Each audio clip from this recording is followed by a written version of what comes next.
com muito gosto que, em nome da Fundação Francisco Manuel dos Santos, dou as boas-vindas a esta sessão de apresentação do novo estudo que estamos a lançar sobre a pobreza em Portugal. É um estudo com grande impacto, uma recolha alargada de dados. Ao longo de 2 anos, a equipa de investigação olhou para os dados mais importantes sobre a pobreza em Portugal. Este estudo corresponde à missão exata da Fundação Francisco Manuel dos Santos, que é contribuir para o debate da sociedade portuguesa, para o melhor conhecimento da sociedade portuguesa, a partir de factos que são rigorosos, que são verdadeiros. É exatamente isso que pretendemos fazer. Não pretendemos condicionar o debate, pretendemos contribuir com factos para que depois cada um possa debater e retirar as suas conclusões. Este tema é um tema da maior importância para a sociedade portuguesa. Perceber quem são, como vivem, em que condições estão as pessoas em situação de pobreza e qual a evolução desses percursos, desses trajetos de pobreza em Portugal. Este estudo olha para 4 grandes perfis de pobreza e vai tentar perceber como é que eles evoluem, como é que se entra, como é que se sai dessa situação de pobreza. É um estudo, como eu disse há pouco, com um grande impacto e podemos olhar para as reações que na sociedade portuguesa se começam a sentir a propósito deste tema e deste estudo. Para esse efeito, temos aqui connosco hoje um painel muito qualificado, para além do responsável pela equipa de estudo, Fernando Diogo, um conjunto de outros intervenientes que serão moderados pelo Pedro Santos Guerreiro, a quem agradeço desde já muita presença aqui hoje e a quem desejo um debate muito frutífero. Muito obrigado. Muito obrigado, Gonçalo. É um grande gosto aqui estar para fazermos um debate livre e informado, como dizia o Gonçalo. É esse o objetivo, partindo deste estudo. É um estudo muito completo e é um estudo que nos permite, de facto, olhar com uma perspectiva não apenas mais variada, mas também que nos permite ir mais longe sobre aquilo que temos analisado e o conhecimento que temos sobre a pobreza em Portugal. E para isso temos os nossos convidados, a Isabel Guerra, investigadora. Olá, Isabel, muito bem-vinda. Eugénio da Fonseca. Olá, como é que está, Eugénio? Bem. Vamos também falar, já foi, como toda a gente sabe, presidente da Cáritas Portuguesa, hoje é presidente da Confederação Portuguesa do Voluntariado. E temos à distância Fernando Diogo, ele é o coordenador deste estudo e eu passo imediatamente a palavra para que nos faça precisamente a apresentação sobre as grandes conclusões deste estudo. Olá a todos, como estão? Vamos começar por referir que este projeto, que se chama Trajetos e Cotidianos de Pobreza em Portugal, teve como ponto de partida uma questão muito simples, que estão a ver, quem são e como vivem os pobres em Portugal, mas se a questão é simples, é também muito ambiciosa, exigindo respostas que são ao mesmo tempo diversas e complexas. Um primeiro cuidado a ter relativamente a isto foi a equipa de investigação, a constituição da equipa de investigação. Desta fizeram parte 11 pessoas, compreendendo uma grande diversidade de formações, representando instituições universitárias e de investigação portuguesas sediadas em diferentes cidades. Como se diz em linguagem científica, é uma equipa multidisciplinar e multi-institucional. Um segundo cuidado para obter as respostas centrou-se à volta do desenho metodológico do estudo. Este é um desenho misto. Foram usados dados quantitativos e do inquérito realizado pelo INE e dados qualitativos de 91 entrevistas aprofundadas de cariz biográfico. O inquérito do INE, designado por ICOR, é representativo da realidade portuguesa e é com base nele que são calculados os dados oficiais sobre a pobreza em Portugal. O que nós fizemos em concreto, e está aqui sistematizado no PowerPoint, foi, em primeiro lugar, analisar as estatísticas que o próprio INE publica a partir de uma perspectiva temporal. Este tipo de análise permitiu-nos perceber com detalhe a evolução da pobreza e das suas características em Portugal. Em segundo lugar, aplicámos de forma inovadora 2 técnicas estatísticas aos dados de base deste inquérito, aos microdados, como se diz, e com isso conseguimos 2 resultados inéditos sobre a pobreza. Por um lado, a probabilidade acrescida de pobreza de determinadas categorias sociais em relação a outras, por exemplo, a probabilidade das mulheres serem pobres em relação aos homens ou dos mais velhos em relação aos indivíduos em idade ativa. Por outro, conseguimos determinar a existência de 4 grandes grupos de indivíduos em situação de pobreza em Portugal, que já foram aqui referenciados e sobre os quais voltaremos a falar.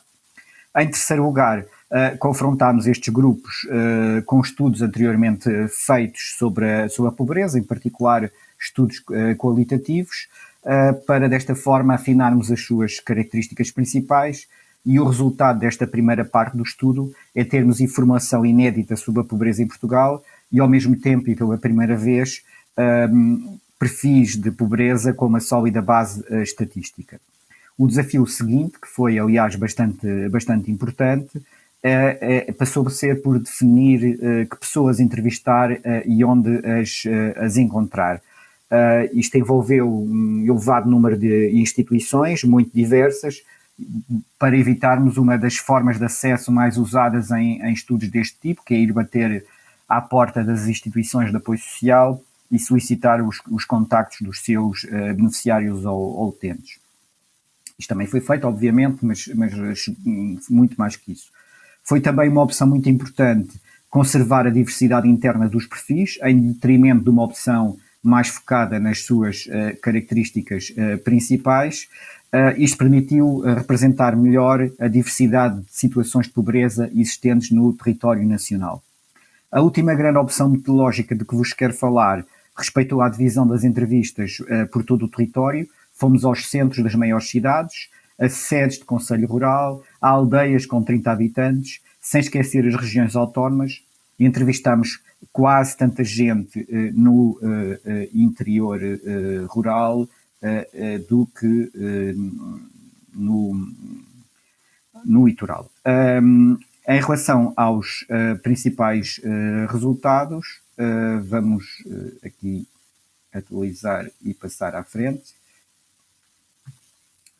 Não estamos a conseguir passar à frente o PowerPoint, cá estão eles. Em relação aos principais resultados, tendo em conta a taxa de pobreza global observada entre 2013 e 2018, depois disto já saíram os resultados de 2019, é possível identificar 3 subperíodos. O primeiro vai desde praticamente o início da série estatística em 2003 até à crise económica de 2009, correspondendo a um período de diminuição gradual, embora não constante, da pobreza. O segundo período corresponde aos efeitos sociais e económicos da crise, sobretudo de 2009-2014. Aqui houve um agravamento da taxa de pobreza que anulou uma parte muito significativa dos ganhos ocorridos no período anterior. Finalmente, após 2014, o ciclo inverte-se novamente, a taxa de pobreza começa a decrescer novamente, mas só em 2017 se fixa em valores anteriores à crise. Também a partir dos dados do ICOR foi possível realizar outro tipo de resultados, obter outro tipo de resultados, nomeadamente temos aqui a tal probabilidade acrescida de pobreza, como nós referimos há pouco. Em primeiro lugar, aqui destacam-se 2 características associadas aos agregados familiares, os que têm como principal fonte outras transferências sociais, isto é, todas as transferências do Estado, excepto das pensões, e também os que têm na sua composição 2 adultos com 3 ou mais crianças no agregado familiar. Depois seguem-se características associadas aos indivíduos de referência destes agregados, nomeadamente aqueles que trabalham na agricultura, pescas e florestas e com um pouco, enfim, com números um pouco menores, os desempregados, os outros inativos e os trabalhadores não qualificados. Refira-se que para o INE o indivíduo de referência é a pessoa que num dado agregado familiar mais contribui para o rendimento deste agregado familiar. Daqui passamos para os resultados dos nossos perfis. O primeiro desses perfis é os reformados, que podem encontrar ali destacado em relação aos outros, corresponde a 27,5% do total dos pobres em Portugal, com 18 e mais anos. São sobretudo indivíduos com 65 anos ou mais, sem crianças nos agregados. Depois temos os precários, que ficam ali no meio daqueles 3 que estão em coluna, com 26,6% dos indivíduos em situação de pobreza. São pessoas em idade ativa, dependentes ou trabalhadores, em agregados sem baixa intensidade de trabalho, são agregados sem baixa intensidade de trabalho, e muitos são indivíduos que vivem com os pais, inativos ou solteiros, com menos de 65 anos. O terceiro grupo é o dos desempregados, o mais pequeno de todos, com 13% certos, constituído por desempregados, mas também por inaptos para o trabalho, entre os 25 e os 64 anos, sendo que a principal fonte de rendimento dos agregados é aqui as outras transferências sociais, portanto todas as transferências que não as pensões, como tínhamos visto. Finalmente, o último grupo, com 32,9%, é o maior, corresponde a 1/3 do total, são claramente trabalhadores, é assim que nós aliás o designamos, são pessoas casadas ou em união de facto, tendo entre 25 e 64 anos, muitos com crianças no agregado, cuja principal fonte de rendimento é, naturalmente, o trabalho. Os principais resultados da análise das entrevistas, passando ao segundo momento do trabalho, podem ser organizados em 2 tipos, os de natureza mais factual, que têm a ver com a trajetória de vida dos indivíduos, e os referentes às dimensões mais subjetivas. Nesta apresentação vamos salientar apenas alguns dados, considerando o tempo disponível. Eu convido-os a lerem os livros, em primeiro lugar este que hoje é editado, e depois os outros que sairão. O primeiro elemento que nós destacaremos, decorrente dos dados obtidos, aponta para uma situação em que a grande maioria dos entrevistados encontra-se num processo de pobreza tradicional, com uma forte componente estrutural, isto é, a pobreza é transmitida entre gerações ou é muito persistente ao longo da vida dos indivíduos. Os casos dos indivíduos que ingressaram há pouco tempo em situação de pobreza são bastante menos frequentes entre os nossos entrevistados. No entanto, permitem-nos vislumbrar uma categoria social muito importante, os vulneráveis. Estes são indivíduos que estão um pouco acima do limiar de pobreza e para os quais qualquer incidente os faz aí cair. Em boa parte são estes vulneráveis empobrecidos que regressam à situação de pobreza e não exatamente novos pobres. Os novos pobres existem e existem nas nossas entrevistas, mas não parecem ter um grande peso, pelo menos por enquanto. Estes dados permitem-nos chamar a atenção para a importância central da pobreza tradicional na sociedade portuguesa. Aliás, muitos destes indivíduos, de facto, a maioria, nem se consideram pobres, estabelecendo sempre comparações com outros que consideram mais pobres que eles, que estão em pior situação do que eles. Eles admitem viver com dificuldades, mas tendem a rejeitar a assunção da condição de pobre. A relação com a pobreza dos nossos entrevistados está muito condicionada com o que nós chamamos os 3 Ds da pobreza: o desemprego, a doença e o divórcio. São estes 3 Ds que ajudam a explicar as razões por que muitos mergulham na pobreza e também, ao mesmo tempo, as razões pelas quais de lá não saem. O desemprego pode ser o próprio ou de alguém do seu agregado familiar. A doença, aqui referimos-nos a doenças prolongadas e ou incapacitantes, incluindo a deficiência. Também pode ser do próprio ou de alguém do seu agregado familiar, e neste D da doença incluímos também a morte de familiares com efeitos disruptivos no agregado. Finalmente, os efeitos do divórcio também se fazem sentir nas uniões de facto, cuja ruptura, para todos os efeitos, tem o mesmo impacto que o divórcio. Estes dados permitem-nos perceber, aliás, que há aqui uma importante dimensão familiar da pobreza. O trabalho sustenta a família e a doença e o divórcio afetam toda a família. Aliás, ficou muito claro que boa parte destes precários que nós encontramos são filhos dos trabalhadores pobres e vivem com eles. Claro que estes 3 Ds da pobreza é preciso acrescentar as questões mais macrosociais. Eu aqui destacaria, e vimos isso no nosso trabalho, a questão do mercado de trabalho, que é muito relevante, como também é relevante os apoios de Estado, e sem estes dados não é possível perceber a pobreza, sem esquecer, claro, depois dos efeitos conjunturais. Temos aqui efeitos estruturais que acabamos de referir e também efeitos conjunturais, que são os da conjuntura económica, neste momento uma conjuntura difícil. Portanto, para explicar a pobreza temos que recorrer a fatores de nível macro e de nível micro. A pobreza é algo complexo, não pode ser explicada apenas com coisas centradas no indivíduo ou coisas centradas na sociedade e na economia. Existem algumas coisas que são comuns aos vários perfis, os 3Ds da pobreza, ou o ingresso precoce no mercado de trabalho, com a relativa exceção dos mais novos, que estão concentrados no perfil dos precários, por exemplo. Existem outras coisas que diferenciam os perfis. Vamos ver algumas das particularidades de cada um destes 4 perfis. Já temos aqui há algum tempo o diapositivo e nós escolhemos aquelas que são as mais marcantes. Os reformados acabam por ter uma afinidade geracional, isto traduz-se quer na idade, quer na sua condição de reformados, mas também pelo facto de, em regra, serem os mais descrentes no seu futuro e os que mais que referem a doença e a morte. A marca do Estado Novo é muito forte na vida dos reformados, nomeadamente pelo contraste com o período democrático. Estão em causa efeitos duradouros das políticas sociais deste regime político na educação, na saúde, na proteção social e no emprego destes reformados ao longo da sua trajetória de vida. No segundo grupo, os precários, há aqui uma relação que é incerta e instável com o mundo do trabalho, eu diria uma relação difícil. É aqui também que se concentram os mais novos e os mais escolarizados. Os seus agregados não têm intensidade laboral muito reduzida e são o grupo onde a família-providência se revela mais importante e onde os indivíduos, os que são mais jovens dentro do grupo, são mais otimistas em relação ao futuro. Boa parte dos membros deste perfil depende do trabalho desenvolvido dos seus progenitores para sobreviver. Não obstante, há uma relação em nome próprio com o mundo do trabalho. Quase todos, de uma forma ou outra, exercem ou exerceram recentemente uma atividade laboral.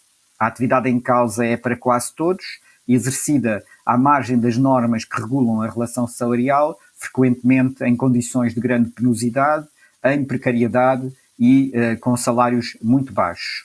Passamos então ao terceiro perfil, que é o dos desempregados. Já coloco o PowerPoint. Vamos ver então, aqui está ele, o dos desempregados. São indivíduos um pouco mais velhos, menos escolarizados que o grupo anterior e que na sua maioria experienciam situações de desemprego prolongadas ou muito prolongadas, sendo o grupo mais dependente dos apoios sociais do Estado e de outras instituições. Este terceiro perfil é justamente em conjunto com o perfil 1, o dos reformados, aqui é onde as questões da doença mais estão presentes e mais se constituem como obstáculo, neste caso, para o emprego.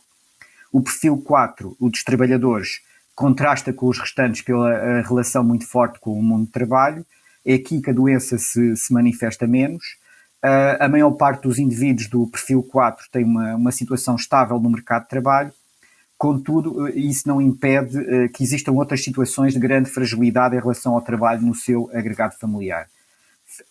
Além disso, uma parte minoritária, mas significativa dos indivíduos deste perfil encontra-se em trajetórias de emprego em carrossel, indiciando que qualquer evento disruptivo, caracterizado pelos 3D, pode facilmente colocá-los na situação dos indivíduos do perfil 3 dos desempregados, aumentando a intensidade da sua pobreza por via do menor rendimento disponível para a família. Em jeito de conclusão, podemos dizer que a pobreza em Portugal é una porque inclui um conjunto de indivíduos que têm essa condição socioeconómica, considerando diversos critérios de medida, e isso nota-se nas trajetórias de vida dos indivíduos, e é diversa porque cada situação é única, vivida no singular e no seio de um contexto social e de uma família concreta. As estatísticas oficiais dão-nos boa conta desta unicidade da pobreza, mas a realização das entrevistas aprofundadas aos perfis por nós identificados, reformados, precários, desempregados e trabalhadores, permitiu-nos perceber melhor quem são e como vivem os pobres em Portugal, dando conta da diversidade. E a questão que é incontornável e a pandemia. Pelo que podemos observar, tem seguido as linhas de pobreza aqui identificadas, sendo que os seus efeitos sociais são maiores entre os mais pobres e os vulneráveis do que no resto da população. E fico por aqui na apresentação do estudo. Obrigado. Muito obrigado, Fernando Diogo.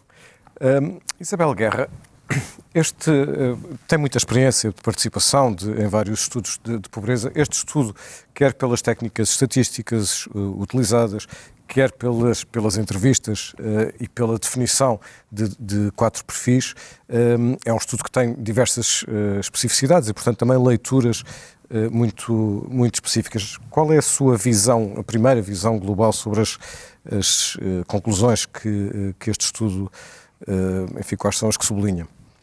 Eu, em primeiro lugar, gostava de felicitar a Fundação, porque colocar o problema da pobreza no mapa não é frequente. Neste país fala-se de quase tudo, mas é muito pouco frequente os pobres terem um espaço público de discussão e debate. E este livro vai permitir isso. Em segundo lugar, isto é um estudo, e dou os parabéns ao seu coordenador, porque é um estudo de grande envergadura. É um estudo de grande envergadura, extremamente minucioso e aprofundado. Que, tanto quanto eu sei, pela primeira vez utilizam um inquérito, portanto, os rendimentos das famílias, o ICOR, às condições de vida, perdão, porque também usam o IDEF, usam 2 inquéritos, mas usam, sobretudo, um inquérito em função do trabalho sobre a pobreza de uma forma longitudinal, portanto, fazendo essa evolução. Portanto, tem uma dimensão qualitativa minuciosa, a partir da qual, a partir da análise multivariada, portanto, utilizando uma série de outras variáveis, estrutura os perfis e depois tem essa veleidade de fazer quase 100 entrevistas que vão ser analisadas em termos de análise de conteúdo.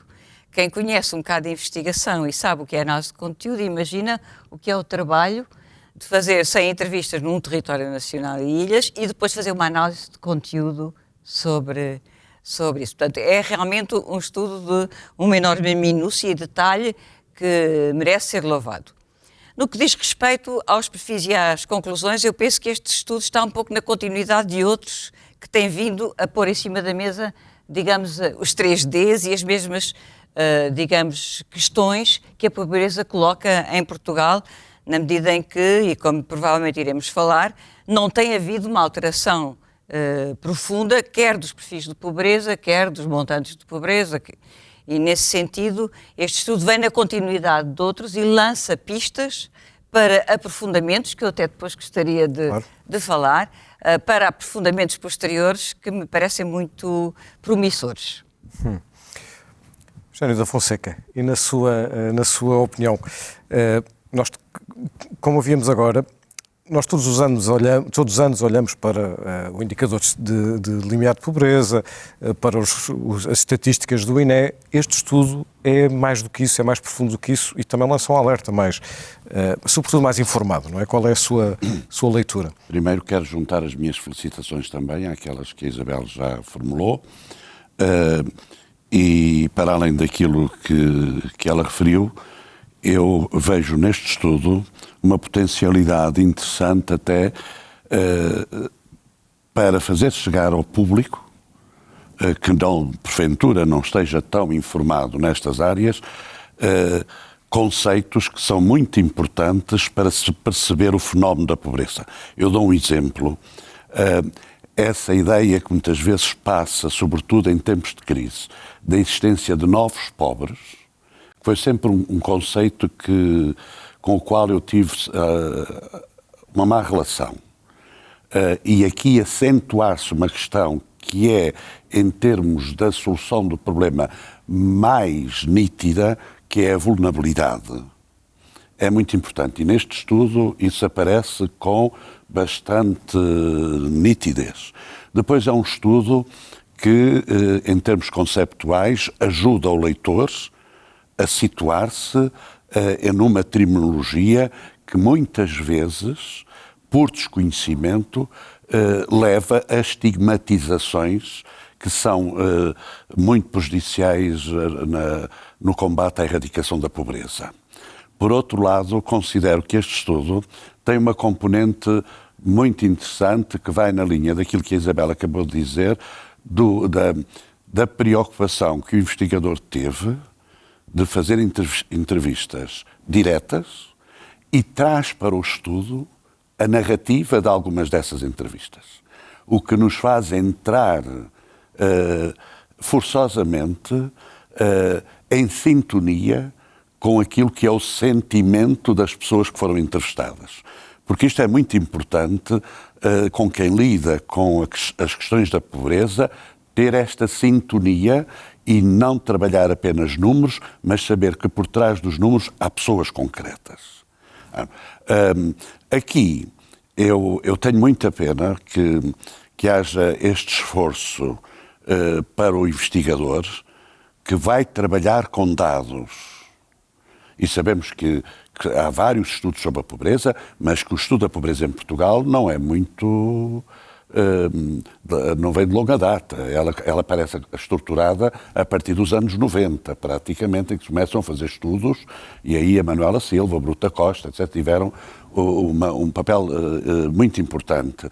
Mas eu tenho muita pena que os responsáveis, sobretudo aqueles que governam, não criem condições para que os investigadores possam ter acesso a dados mais atualizados, porque estamos a trabalhar com dados de 2 anos, diferente, e levou até, com o bom senso destes investigadores, a criar um pós-fácil neste estudo para alertar já para as consequências que foram referidas pelo coordenador do estudo, que vão ser muito diferentes para pior daquilo que está em causa neste estudo, com aquilo que está a acontecer decorrente da pandemia. Se bem percebi aquilo que no princípio disse, quando diz ter alguma dificuldade de falar do termo dos novos pobres, pelo que percebi, o que está a falar é sobretudo da existência da pobreza tradicional, chamada pobreza tradicional, e depois há uma margem que é dos vulneráveis. E é essa margem que, sobretudo perante crise económica, ou os 3Ds, portanto, doença, divórcio ou desemprego, que pode resvalar. Era isso que queria dizer. E essa está situada numa camada social que é altamente vulnerável, que é a chamada classe média, média-baixa e média-média.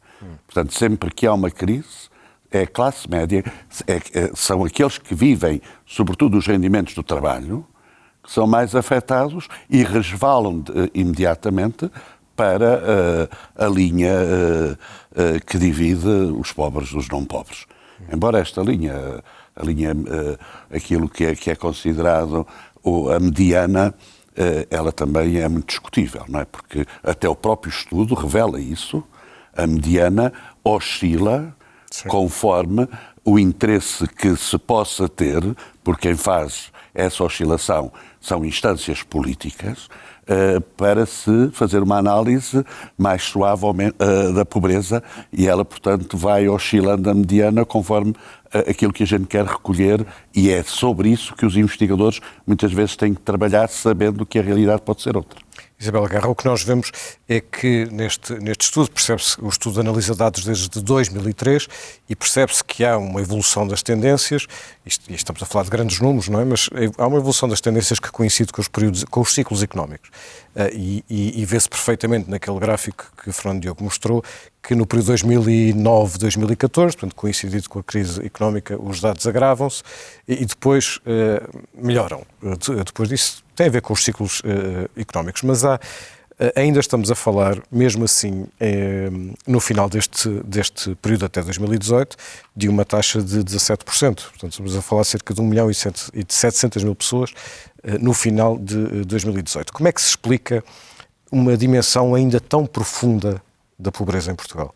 Pois, eu acho que essa é a grande questão. É que, como o Fernando Diogo ali mostrou, nesta evolução, e podíamos ir até mais atrás, o número de pobres em Portugal varia entre 2,4 milhões e 2,6 milhões, o que é imenso, não é? E, portanto, a gente pode perguntar como é que em 2 décadas esta evolução é tão pouco significativa.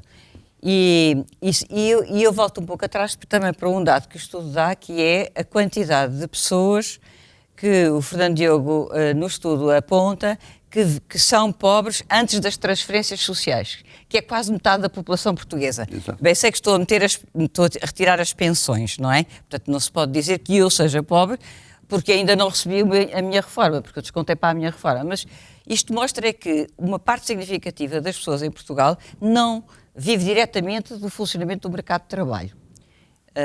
vive das transferências sociais que esse mercado de trabalho permite, mas vive das políticas públicas. O que mostra, por um lado, a importância do Estado e a importância das políticas públicas, mas também mostra como há alguma debilidade na inserção no mercado de trabalho de uma parte significativa das pessoas.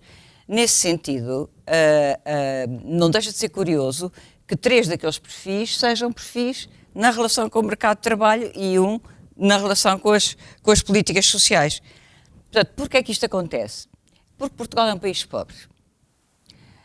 E o problema de fundo, reparem, o próprio gráfico que foi mostrado pelo Fernando Luís demonstra que quando há crise sobe os pobres, quando não há crise não sobe. Mostra que isto é um problema coletivo, não é um problema, a pobreza não é um problema individual, é um problema de um coletivo. Em Portugal somos um país pobre.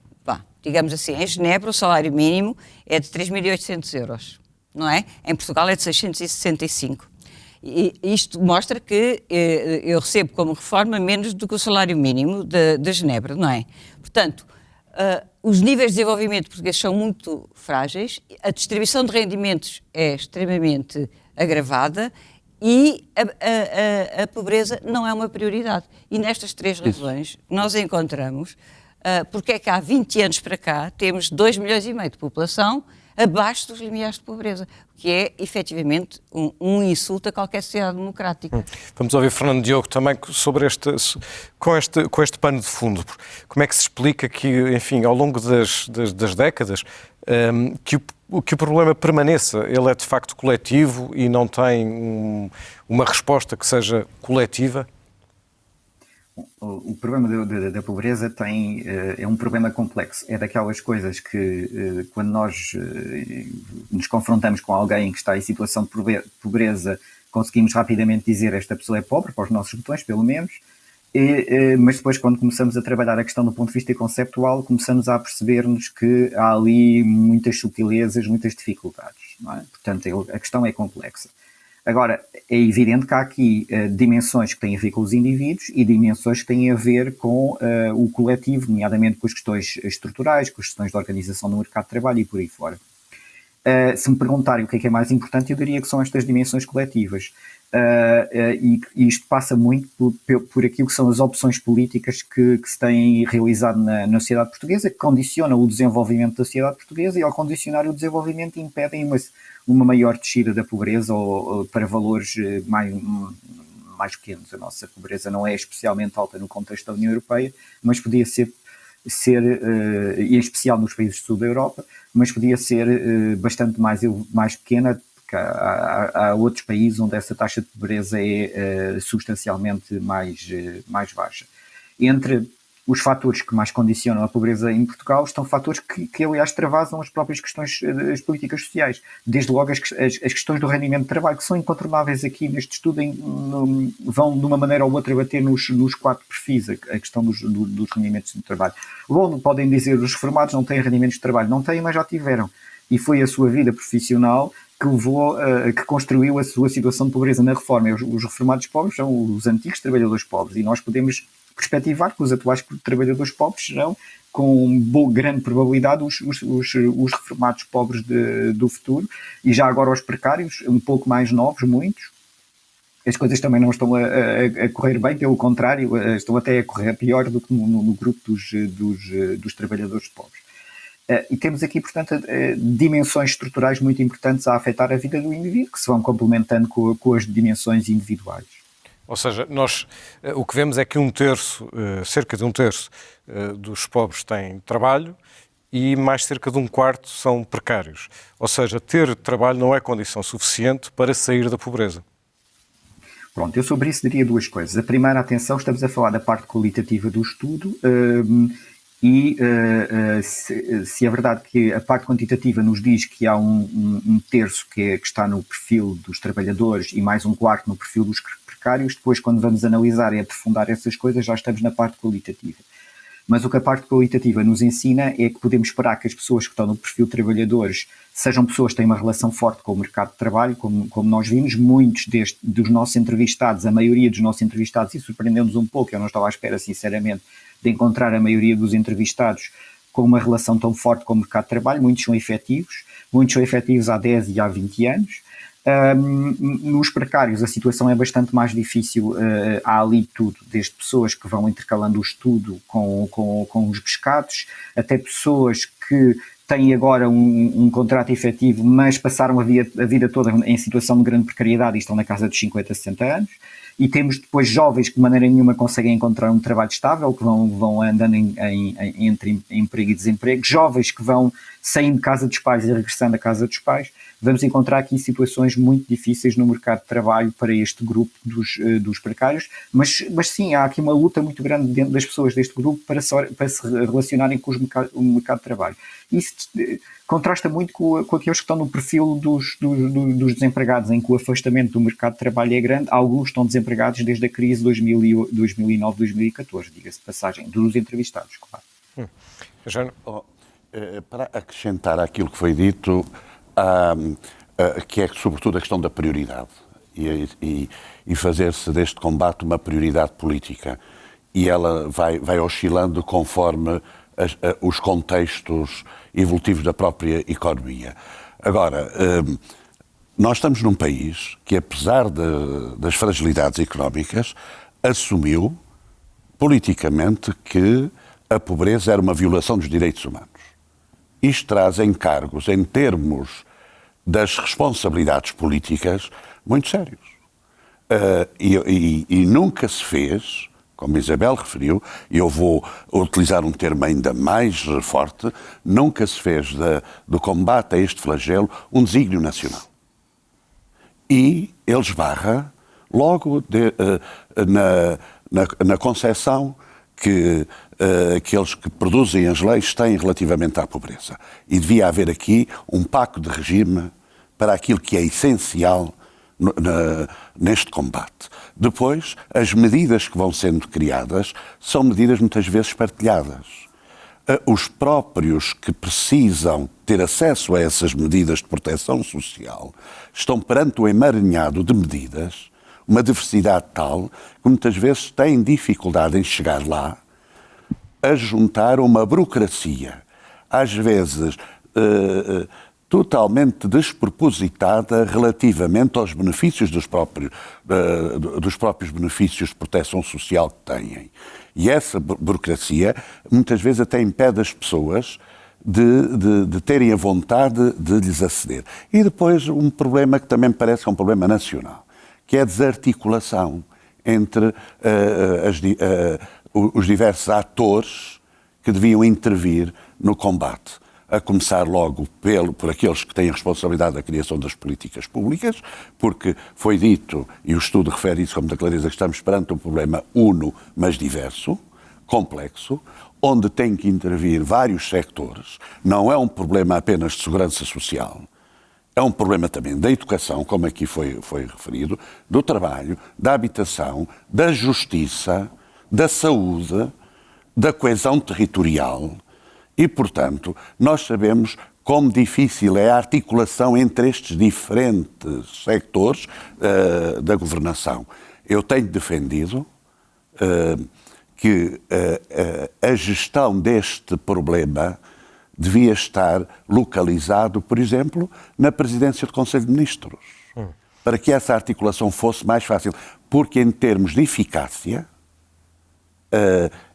nota-se como a proporção dos meios relativamente à eficácia é diminuta e depois a eficiência faz muitas vezes a tirar dinheiro para cima dos problemas sem ter depois as consequências benéficas que esses investimentos são feitos. Porque estamos efetivamente num país com poucos recursos, pobre, é um dos mais pobres da União Europeia.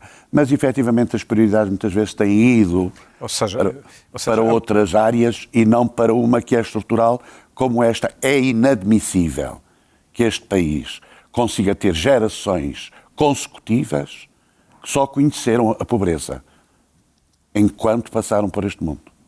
É inconcebível. O estudo mostra isso, de facto. Mostra que há, na pobreza tradicional, há quase uma pobreza endémica, no sentido em que se vai transitando geracionalmente.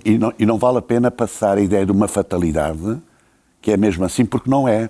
Porque aí há adaptações que se têm que fazer, sobretudo, por exemplo, no sistema educativo. Nós já vamos falar do sistema educativo, Isabel Guerra. Antes disso, nós, no fundo, estamos a falar também de uma espécie de falta de representação. No caso política, aliás, dizia logo no princípio, elogiava a Fundação Francisco Manuel dos Santos por dar a visibilidade a este sistema num país que normalmente não lhe dá. Aqueles que estão na situação de pobreza são também, como dizer, estão relativamente resignados à sua situação, porque o que é que o estudo nos mostra sobre isso?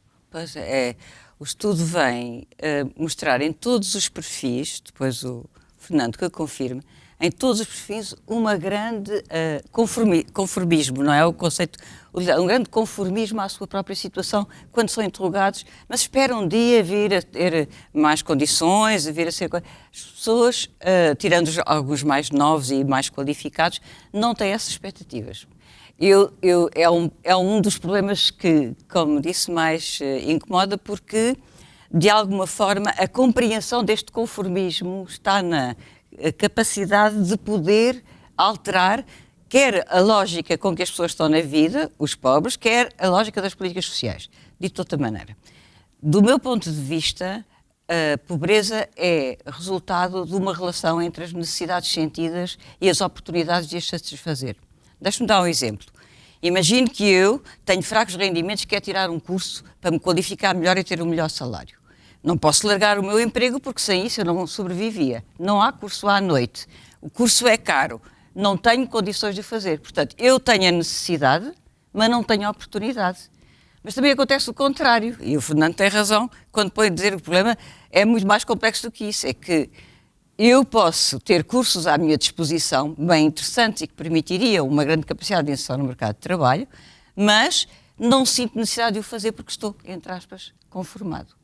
Portanto, a lógica da nossa ação e da nossa construção de futuro, pobres ou não pobres, é sempre esta relação entre necessidades e oportunidades.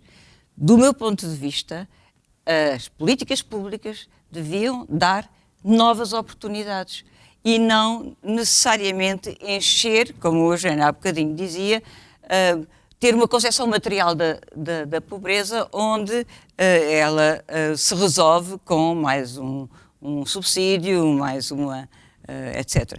Portanto, quando nós somos capazes de ler as necessidades e gerar as oportunidades, valeria a pena verificar se isso funciona como saída do ciclo vicioso da pobreza. E é o tal meu desafio para os estudos futuros. Pedro, e até há uma questão que é muito interessante que o estudo revela, é que o pobre não se considera tão pobre porque considera que ainda há gente mais pobre do que a situação em que ele vive. E isto pode ter uma relação com algo que no nosso país é dramático, que é a estigmatização do pobre. E nós temos visto isso na aplicação de algumas medidas, nomeadamente numa que até se limita a minorar a agressividade da pobreza e não a erradicar a pobreza, que é o RSI. A estigmatização que se fez à volta de uma medida que é uma medida muito primária. E, portanto, há uma narrativa que tem que mudar à volta da pobreza para que esta situação de conformismo, de resignação, que muitas vezes também está naquilo que o estudo apresenta de uma certa vergonha que se tem, em alguns, de se apresentarem como tal. Fernando Diogo, queria pegar nesta ideia de Isabel Guerra. Portanto, a pobreza não é apenas a ausência de rendimento, a pobreza é a ausência de oportunidades. Queria pegar nesta ideia também para perceber até que ponto ou de que forma é que este estudo, este livro, deve servir enfim, nem é de inspiração, é de suporte técnico para a tomada de decisões em matéria de política pública. Bom, eu acho que é um pouco incontornável que esse papel seja assumido pelo estudo, porque, como os meus dois interlocutores já disseram, há pouco trabalho sobre a pobreza em Portugal e não há propriamente um interesse muito grande de várias instâncias oficiais para fazer este tipo de estudos. E, portanto, de facto, temos aqui o estudo mais recente num conjunto de estudos que não é muito vasto. O primeiro grande estudo sobre a pobreza em Portugal foi feito em 1985, chamava-se precisamente Pobreza em Portugal, uma equipa Manuela Silva, Bruto da Costa, José Pereirinha e Madalena Matos. Ainda há pouco tempo que fizemos as comemorações dos 30 anos deste estudo, há pouco tempo, bom, foi em 2015, o tempo passa.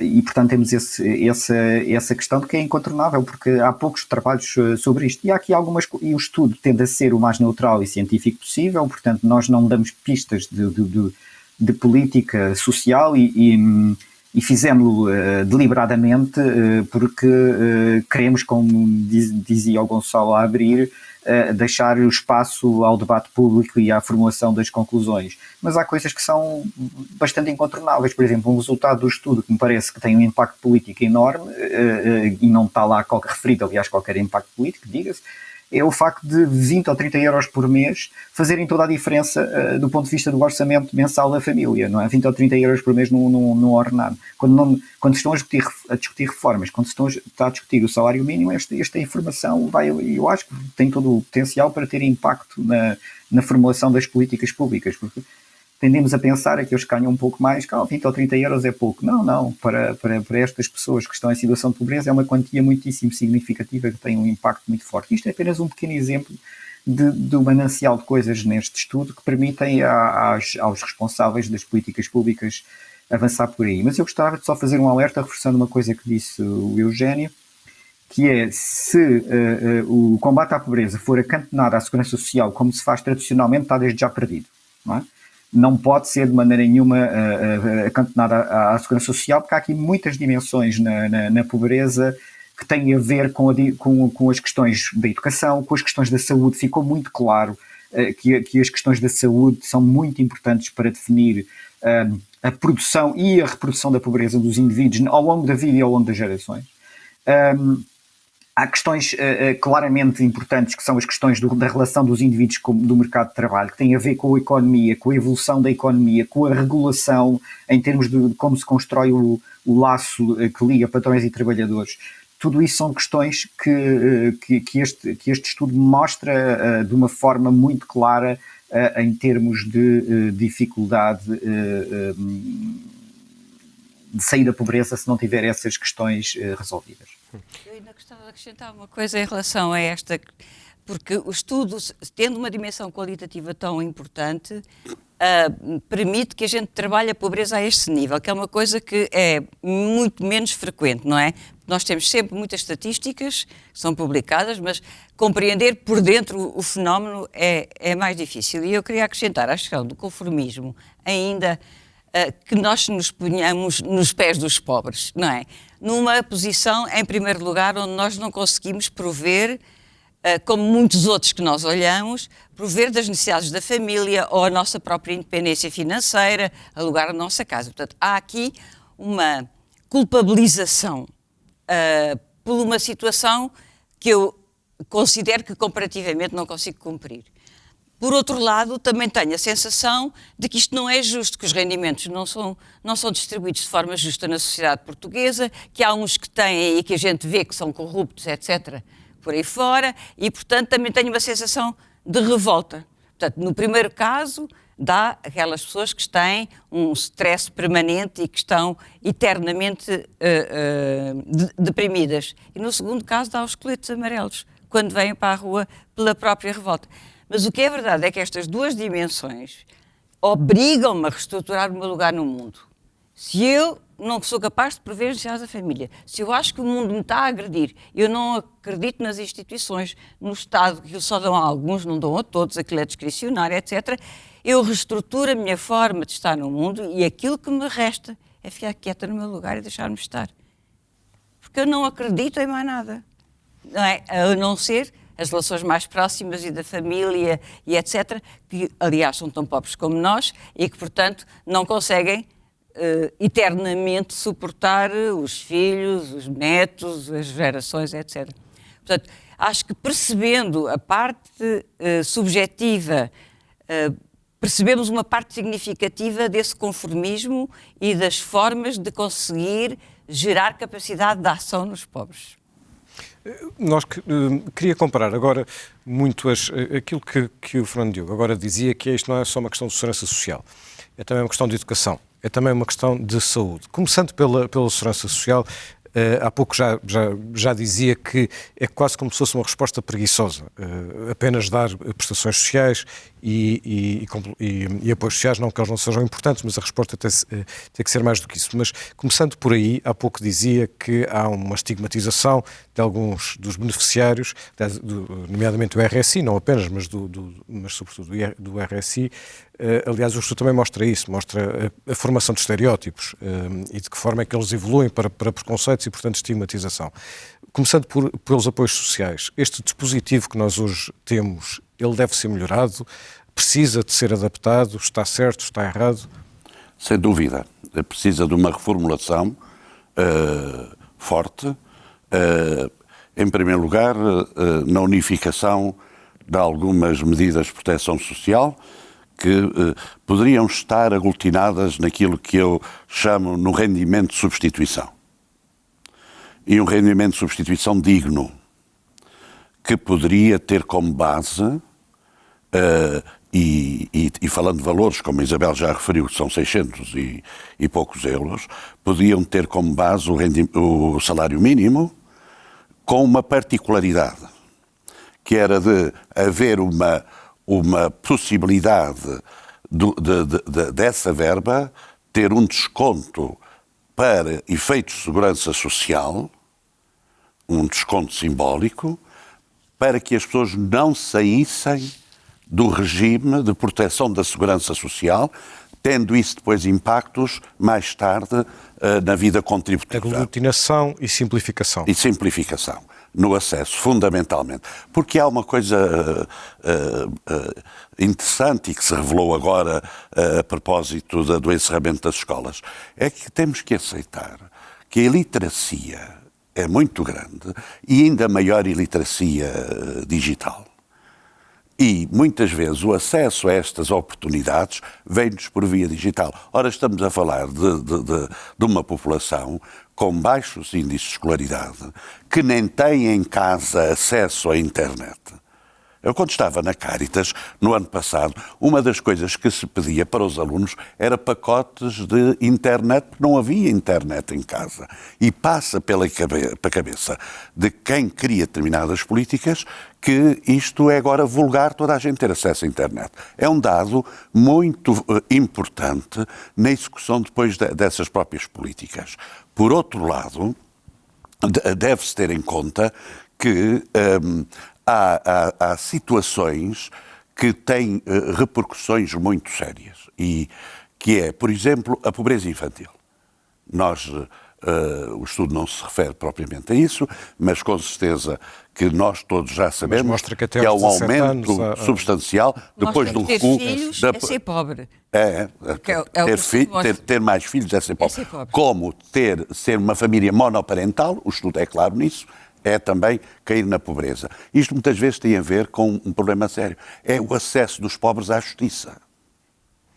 Uma mãe que queira uma pensão de alimentos, se não tem, porque não tem possibilidade de pagar um jurista que a defenda em tribunal, tem que recorrer à Segurança Social. E a Segurança Social muitas vezes leva 2 anos a indicar um jurista para defender a causa daquela mãe que tem coisas tão simples. O acesso à justiça para os mais fracos, que muitas vezes até no trabalho têm problemas porque são facilmente dispensados e na sua fragilidade não têm capacidade de reivindicar direitos que têm pelo trabalho exercido. Portanto, a justiça tem um papel importante na defesa dos mais pobres. E quanto à escola, o regresso à escola, a formação, existe um dispositivo e programas nesse sentido. Qual é a eficácia, o que é que nós sabemos que pode ser melhorado ou não nessa matéria? Eu não tenho dados, não há muitos estudos sobre isso, mas e o Fernando Diogo podia falar, porque os Açores têm dos piores índices de sucesso escolar e dos piores índices de abandono escolar. E a nossa escola funciona há 200 anos da nossa forma, e eu só me pergunto se, depois, mais uma vez, é como ver a pobreza igual, não é? Se a gente vê aquelas escolas com índices de insucesso daquele nível, se eu tivesse capacidade política, se eu não punha ali os melhores professores, os melhores equipamentos, os melhores programas, as melhores saídas para visitas de estudo, se eu não fazia daquelas escolas uma escola de elite, para quê? Para gerar oportunidades de aprendizagem. Porque você veja, eu sou assistente social, eu trabalhava nos bairros e, muito novita, dava-me conta, lá em Setúbal, que os garotos que mudavam daquele bairro de Lata para o bairro a seguir e que iam para outra escola, eles que repetiam o insucesso na escola do bairro, ali na outra escola aprendiam. Porque há uma coisa fundamental na superação da pobreza, a autoestima.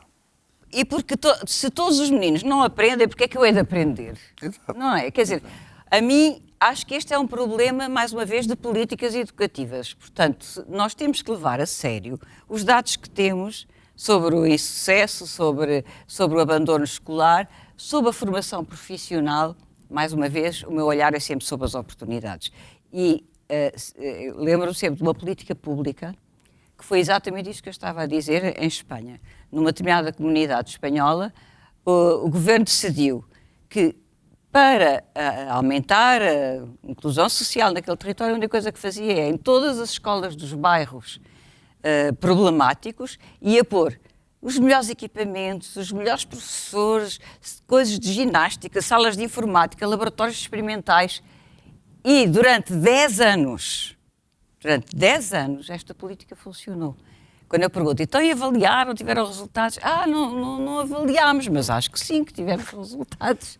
Mas portanto, digamos que a escola... É possível quebrar, não é? E a escola é um fator essencial. Pelo menos temos que tentar. Não, e mesmo a mudança de currículos, depois o apoio, o acompanhamento, porque esses alunos chegam a casa e não têm possibilidade de quem possa ajudá-los a consolidar os conhecimentos que adquiriram na escola.